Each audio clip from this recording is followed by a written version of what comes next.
Hello, this is Gabriel Hayes with MRC-TV, and I just got one question for you. Can I see your text messages? Can I look through your cell phone?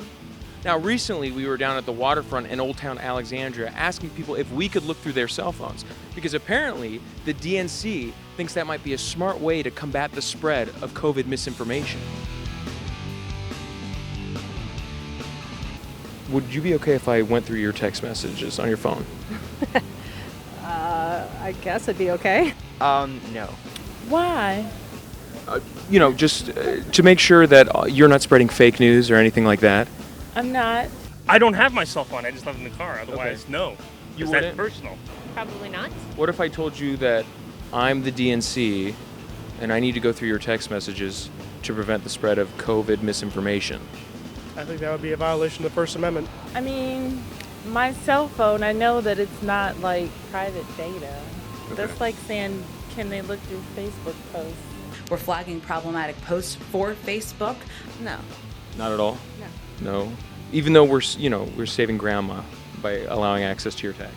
No, you're not. Okay. How would you? I'm a physician with and I know the CDC guidelines, and I'd say, and I know my rights as an American, I'd say, no, you can't have access to my phone. I would not want my public information handed over to any other person, and I don't want to have it. If you just said, can I go through your texts, I'd be a little bit leery. Last week a political article came out and said that the DNC was looking to talk to SMS carriers, Verizon, AT&T, about, making sure the spread of COVID misinformation wasn't perpetuated via text or social media. And does that sound alarming to you? Yes. Yeah. Yeah. A little too invasive? Yes, very invasive. We have a history of fighting against that, and in this day of age, to go in for something as invasive as that, I think would be insane, un-American for certain. Yeah, I think like they've been doing for years is they flag false or incorrect information. I wouldn't have a problem, but I don't have anything to hide. But at the same time, I'm not saying I want anybody to look at my stuff all the time. I mean, I would want to give permission to do it. They're prohibiting somebody from saying what they want to say or intimidating someone from saying something. Yeah. Well, I think it's going to be the same thing as we saw just post 9/11, where they say, hey, we're just looking for buzz phrases. We're not just going to be looking through. We're not going to be random. We'll even get warrants and things like that. That's what they say. That's how they justify it at first. It never stops there. Now, even if people are wrong on COVID, do you still think they should be afforded the freedom to say the wrong thing? I think they have that right.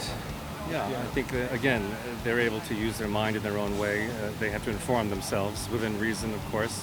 And if it's you expressing your opinion, yes, even if it's crazy. The listener has to tune himself to, is he hearing the truth or not? So if I wanted to go in and make sure that you weren't sharing anything that wasn't approved by the state in terms of like medical health of the public, that's fine? With my permission, then yeah. There's nothing in there that I have any problems with now. Okay. Yeah, I don't expect privacy. You see it all the time when you have a disaster and people start pushing information about certain events and certain things, how they happen, and the government will come back and QC it and say, yeah, you can do this. That actually did happen. No, that didn't, or it didn't happen the way they said it did, or there's a whole bunch of conversation to be had. Every American has to educate themselves, to think for themselves. Yeah. Anytime you give the government a centimeter, they'll take a foot.